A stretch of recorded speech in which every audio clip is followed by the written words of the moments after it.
ये अमित शाह का फैशन है कि दलित शोषित वंचितों की आवाज को दबा दो। ये संघ का फैशन है कि देश को संविधान के मुताबिक ना चलाओ। ये बीजेपी का फैशन है कि हर गलती के लिए नेहरू गांधी परिवार को जिम्मेवार ठहरा दो। राहुल गांधी माफी मांगो, माफी मांगो, माफी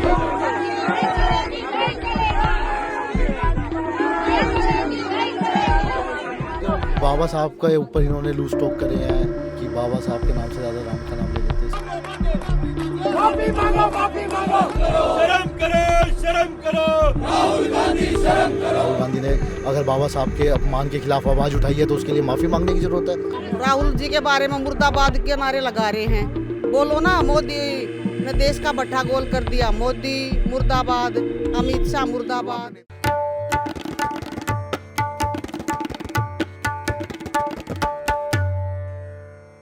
आदाब, नमस्कार। द रेड माइक में आपका स्वागत है। आज दिल्ली में प्रदर्शनों का दिन है। ये तस्वीर हम दिखा रहे हैं आपको।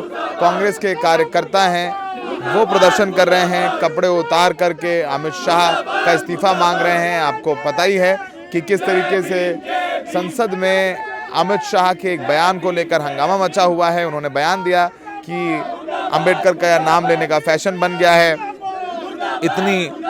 इतना अगर अंबेडकर करते या भगवान का नाम लेते तो 7 जन्मों में स्वर्ग प्राप्त होता।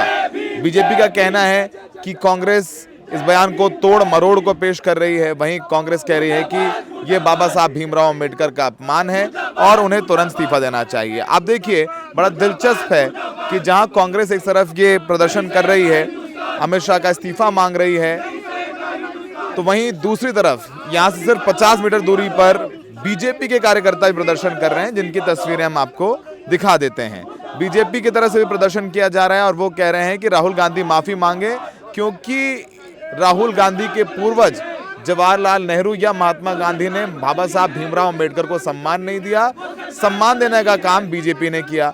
तो वो जो नेहरू ने किया या जो गांधी पर अंबेडकर के कुछ आरोप थे, उनको लेकर के कह रहे हैं कि जो नेहरू ने किया या गांधी ने किया नहीं किया, अभी हिस्टोरिकली उसको लेकर डिबेट होती है। तो बीजेपी कह रही है कि राहुल गांधी उसके लिए माफ़ी मांगे, और राहुल गांधी और कांग्रेस पार्टी कह रही है कि अमित शाह साहब जो बयान दिए हैं उन्होंने उसके लिए माफ़ी मांगे जो उन्होंने पार्लियामेंट में दिए हैं। इस पूरे मामले में सियासत तेज़ हो गई है। कांग्रेस का प्रदर्शन हम आपको दिखा रहे हैं। कपड़े उतार करके ये प्रदर्शन किया जा रहा है।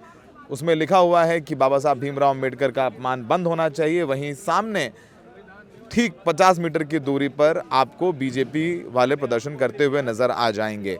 आप ज़रा ये तस्वीरें देखें कि किस तरीके से पार्लियामेंट से कुछ सिर्फ 100 मीटर दूरी पर ये प्रदर्शन चल रहा है। ये यूथ कांग्रेस का दफ्तर है, जिसको पूरी तरीके से किले में तब्दील कर दिया गया है। आप देखेंगे कि इसके आगे जाने की अनुमति नहीं है। भारी पुलिस बल तैनात करके कांग्रेस पार्टी के कार्यकर्ताओं को यहां पर रिस्ट्रिक्ट कर दिया गया है। आपको नजर आएंगे कि एक तरफ दिल्ली पुलिस के जवान, रैपिड एक्शन फोर्स के जवान यहां पर नजर आ रहे हैं। रैपिड एक्शन फोर्स के जवान यहां पर आपको ये दिखाई देंगे। यहां पर उनकी तैनाती है कि कहीं कांग्रेस कार्यकर्ता आगे ना निकल कर चले जाएं। यहाँ तो कांग्रेस का प्रदर्शन चल रहा है और ठीक बैरिकेड के उधर बीजेपी वाले अपना प्रदर्शन कर रहे हैं। वो कह रहे हैं राहुल गांधी माफ़ी मांगे, तो कांग्रेस कह रही है कि अमित शाह साहब माफ़ी मांगे और इस्तीफा दें। तो दोनों प्रदर्शनों के बीच किसके अंबेडकर की लेगेसी को लेकर के भारत में रार मची हुई है। कांग्रेस पार्टी कह रही है कि जानबूझ करके होम मिनिस्ट्री, जिसके मंत्री अमित शाह हैं, उन्होंने लिखा है कि जितने भी कांग्रेस के नेताओं ने ट्वीट किया है वो बयान, उसे हटा दिया जाए। तो होम मिनिस्ट्री ने एक्स, जिसे ट्विटर को अब एक्स कहा जाता है, उसको लिखा है कि सारे बयान डिलीट करवाए जाएं। तो एक्स की तरफ से कांग्रेस के नेताओं ने जो अमित शाह का बयान ट्वीट किया था उनको नोटिसेस आए हैं। तो कांग्रेस पार्टी कह रही है कि सत्ता का दुरुपयोग करके, ताकत का दुरुपयोग करके अमित शाह अपने बयानों को सोशल मीडिया से हटाने की कोशिश कर रहे हैं। वहीं बीजेपी कह रही है कि अमित शाह के बयान को तोड़ मरोड़ के पेश किया गया है। और कांग्रेस पार्टी ने बाबा साहब भीमराव अम्बेडकर को 2 चुनाव हरवाए। कांग्रेस पार्टी ये भी कह रही कि नेहरू से नाराज़ थे बाबा साहब भीमराव अम्बेडकर, इसीलिए उन्होंने इनकी कैबिनेट से इस्तीफा दिया। तो ये सब तमाम आरोप हैं, प्रत्यारोप हैं, जिनके बीच में अम्बेडकर कौन थे या अम्बेडकर के लिए किसने क्या कहा या किया, उसको लेकर के माहौल बना हुआ है। पहले यहाँ पर सुनते हैं कि कांग्रेस के कुछ नेता क्या कह रहे हैं। और इसके अलावा आप देखिए, ये यूथ कांग्रेस का ऑफिस है जहाँ पर थोड़ी देर पहले अमित शाह के पोस्टर्स को जलाया गया और बयानबाजी चल रही है। और कांग्रेस पार्टी के कार्यकर्ता यहाँ पर आपको बयानबाजी करते हुए नजर आ जाएंगे। ये प्रदर्शन कर रहे हैं। आपका नाम क्या है? मेरा नाम दिव्य गौड़ है। तो कहाँ से आए हैं आप? मैं दिल्ली से। दिल्ली से। आप कपड़े उतार के प्रदर्शन कर रहे हैं इस ठंड में? बिल्कुल जी, बाबा साहब के अपमान के खिलाफ हमने जो ये मुहिम छेड़ी है। किस बात से आहत हैं आप? बात से जो बाबा साहब के ऊपर इन्होंने लूज टॉक करे हैं कि बाबा साहब के नाम से ज़्यादा राम का नाम ले लेते, सब एक समान है। आप कांग्रेस पार्टी के ऊपर बीजेपी आरोप लगा रही है कि उन्होंने अमित शाह का बयान तोड़ मरोड़ के पेश किया है। जो बचपन से ये काम करते आ रहे हैं, जो हमेशा तोड़ मरोड़ के बयानों को पेश करते आ रहे हैं, आज वो हम पे आरोप लगा रही है। वो कह रहे राहुल गांधी माफी दूसरे को मांगे। चोर बता रहा है। वो कह रहे राहुल गांधी माफी मांगे, जो नेहरू ने किया, जो गांधी ने किया उसके लिए। राहुल गांधी ने क्या करा है? जो करा है मोदी ने और अमित शाह ने करा है, सबके सामने, देश के सामने। देश की इतनी बड़ी अदालत में, इतनी बड़ी पंचायत में जो अमित शाह ने बयान दिया है, सबके सामने है। राहुल गांधी ने अगर बाबा साहब के अपमान के खिलाफ आवाज़ उठाई है तो उसके लिए माफ़ी मांगने की ज़रूरत है। कपड़े वपड़े पहन लीजिए, ठंड बहुत है, बीमार पड़ सकते हैं। बीमार नहीं पड़ेंगे। ये यूथ कांग्रेस राहुल गांधी की सेना है जो एडी चोटी का जोड़ लगा करके खड़ी रहेगी, कभी पीछे नहीं हटेगी। हमारे साथ अक्षय लाकड़ा है। अक्षय बताइए, आप लोग यहाँ प्रदर्शन कर रहे हैं, पहली बात तो आपको आगे प्रदर्शन करने की अनुमति नहीं दी गई, जाने नहीं दिया गया, उसके बारे में बताइए। देखिए, ये प्रदर्शन के अंदर अनुमति ना देना तो बीजेपी का फैशन है, क्योंकि आजकल फैशन टर्म ट्रेंडिंग है, तो हम भी उनका फैशन बता देते हैं। ये अमित शाह का फैशन है कि दलित शोषित वंचितों की आवाज़ को दबा दो। ये संघ का फैशन है कि देश को संविधान के मुताबिक ना चलाओ। ये बीजेपी का फैशन है कि हर गलती के लिए नेहरू गांधी परिवार को जिम्मेवार ठहरा दो। संसद के पटल के अंदर देश का तड़ीपार गृह मंत्री इतनी बड़ी बात कह देता है और उसको बीजेपी इतने कैजुअल टॉक्स में ले लेती है। दलित शोषित वंचितों की आवाज़ को, बाबा साहब के विचारों को बीजेपी ने, संघ ने, आरएसएस ने कभी स्वीकार नहीं किया था। संविधान के निर्माणकर्ता दलित शोषित वंचितों की आवाज़, और इस अगर मैं इतिहास काल की बात करूं तो उस समय पे जिनको चुनाव हारने के बावजूद कांग्रेस पार्टी ने संसद में जगह दी, उनको नेहरू जी ने अपने पहले मंत्रिमंडल के अंदर, और बीजेपी के दुलारे श्यामा प्रसाद मुखर्जी को जब कांग्रेस ने जगह दी थी। और ये जो देश है ये अंबेडकर के विचारधारों से, उनकी विचारधारा से, उनके विचारों के साथ चलेगा। ये देश संविधान से चलेगा, ना कि मनुस्मृति से चलेगा। संसद के अंदर उनके बयान पर विरोध करने के लिए राहुल गांधी संसद में हैं और यूथ कांग्रेस आज सड़कों पर है। इसीलिए हम लोग आज यहाँ विरोध कर रहे हैं। वो राहुल गांधी से माफी मांगने के लिए कह रहे हैं, वो भी यहाँ से 100 मीटर दूरी पे प्रदर्शन कर रहे हैं, आप लोग भी प्रदर्शन कर रहे हैं। मैंने ये सब कहा ना कि किसके? आजकल अम्बेडकर। देखिए, अम्बेडकर तो इस देश के हैं और ये देश अम्बेडकर का है, था, है और रहेगा। उनके बिना आप इस देश की परिकल्पना नहीं कर सकते थे। और जो ये बात प्रदर्शन करने के लिए कही, अभी बीजेपी विक्टिम कार्ड खेल रही है। टॉपिक को स्विच करेंगे, गोदी मीडिया के तहत बात घुमा देंगे कि देखिए राहुल गांधी ने क्या किया। तो ये तो आजकल फैशन है ना कि नेहरू गांधी परिवार को हर चीज़ के लिए जिम्मेवार ठहरा दो, उनकी गलतियां बता दो। बयान दे अमित शाह और तो गलती माने राहुल गांधी। ठीक है, तो आपका प्रदर्शन देख रहे हैं, ये BR अम्बेडकर की तस्वीरें लेकर यूथ कांग्रेस के कार्यकर्ता बिना कपड़ों के प्रदर्शन कर रहे हैं।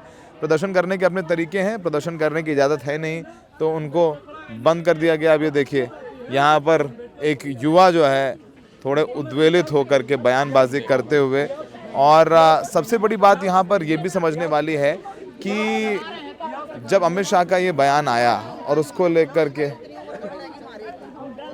क्या कह रही हैं आप? क्या कह रही हैं? बीजेपी के जो है राहुल गांधी के नारे लगा रहे हैं। राहुल गांधी जितना भी राहुल जी के बारे में बोलेंगे हमारे कितनी उम्र बढ़ जाएगी। अच्छा, हाँ, उगता सूरज राहुल गांधी। कहाँ से आई हैं आप? पीतमपुरा से। तो यहाँ पे किस बात को लेकर के हाथ है? वो कह रहे राहुल गांधी इस्तीफा दें, नेहरू ने अपमान किया था बाबा साहब भीमराव अम्बेडकर का। नेहरू जी ने कब अपमान किया था? अपमान तो ये लोग कर रहे हैं, कांग्रेस पार्टी का, नेहरू जी का, और राहुल गांधी के बारे में इतनी अभद्र बातें कर रहे। उगता सूरज है राहुल जी के बारे में मुर्दाबाद के नारे लगा रहे हैं। बोलो ना, मोदी ने देश का भट्ठा गोल कर दिया, मोदी मुर्दाबाद, अमित शाह मुर्दाबाद। नेता के बारे में क्यों बोलेंगे? वो तो विपक्षी नेता के तो हमारे नेता के बारे में बोलेंगे तो हम उनके नेता के बारे में भी बोलेंगे। यही तो राजनीति है, यही तो राजनीति है। तो यहाँ पर माहौल बना हुआ है। आप देखिए सबसे बड़ी समस्या क्या हो गई है, यहाँ सबसे बड़ी समस्या हो गई है दिल्ली पुलिस के लिए। एक तरफ बीजेपी प्रदर्शन कर रही है, एक तरफ कांग्रेस प्रदर्शन कर रही है, और ये पूरा प्रदर्शन हो रहा है कुछ 100 मीटर की दूरी पर पार्लियामेंट से। अब देखिए यहाँ पर तो कांग्रेस के प्रदर्शन को ये बैरिकेड करके यहाँ रोक दिया गया, बंद कर दिया गया, और यहाँ से बस कुछ कदमों की दूरी पर बीजेपी वाले भी प्रदर्शन कर रहे हैं। वो भी जिंदाबाद मुर्दाबाद के नारे लगा रहे हैं। वो कह रहे हैं कि राहुल गांधी माफ़ी मांगे। सबके अपने अपने बयान, सबके अपने अपने दावे, सबके अपने अपने भाषा, सबके अपने अपने नारे, लेकिन ये बयान अमित शाह का जिस तरीके से अभी संविधान को लेकर के चर्चा हुई पार्लियामेंट में, वो ख़त्म ही हो रही थी, और जब राज्यसभा में अमित शाह बोले तो उनके मुंह से ये निकल गया। जाहिर सी बात है बीजेपी को पता है कि लोकसभा चुनाव में 400 पार हो जाएगा तो संविधान बदल देंगे, ये कुछ उनके नेताओं ने बोले और उसका खामियाजा भुगतना पड़ा। कांग्रेस ये नैरेटिव तैयार करने में सफल रही कि ये संविधान बदल देंगे और आरक्षण खत्म कर देंगे, और ऐसे में जब ये बयान आ गया, अब भले ही अमित शाह कह रहे हैं तोड़ मरोड़ के पेश किया गया, लेकिन वो बयान तो अमित शाह ने दिया है, और उसके आगे उन्होंने कांग्रेस पार्टी को घेरा था बाबा साहब भीमराव अम्बेडकर को लेकर के, लेकिन वो बयान भी वो झुटला नहीं सकते हैं कि उन्होंने नहीं बोला। इसको लेकर के बीजेपी पूरी तैयारी के साथ, पूरी ताकत के साथ लगी हुई है, लेकिन बहुत दिलचस्प होगा कि ये लड़ाई आगे कैसे जाती है। आरोप लग रहा है संसद में राहुल गांधी ने बीजेपी के सांसद को धक्का दिया, उनके सर पर चोट आई, तो चोट आने पर वो सही नज़र आ रहे हैं, लेकिन वो आईसीयू में है, वहाँ से आईसीयू में जाकर के बयान दे रहे हैं। अमूमन ऐसा नहीं होता है कि आईसीयू में जाकर कोई बयान या टीवी चैनल को बातचीत कर रहा हो, लेकिन ये भी हो रहा है। राजनीति है और हर चीज़ राजनीति से प्रेरित है इस देश में। भारत देश राजनीति प्रधान देश है, और इस राजनीति प्रधान देश में हमेशा कोई ना कोई नए मुद्दे आते रहते हैं, लेकिन बाबा साहब भीमराव अम्बेडकर के इस बयान को लेकर के बीजेपी बैकफुट पर है। वो हमलावर है कांग्रेस के ऊपर, और कांग्रेस आरोप लगा रही है कि बीजेपी जानबूझ करके एक्स प्लेटफॉर्म पर दबाव बना करके अमित शाह का बयान डिलीट करवाना चाहती है। सहयोगी शायन के साथ Saurabh Shukla, the red mic.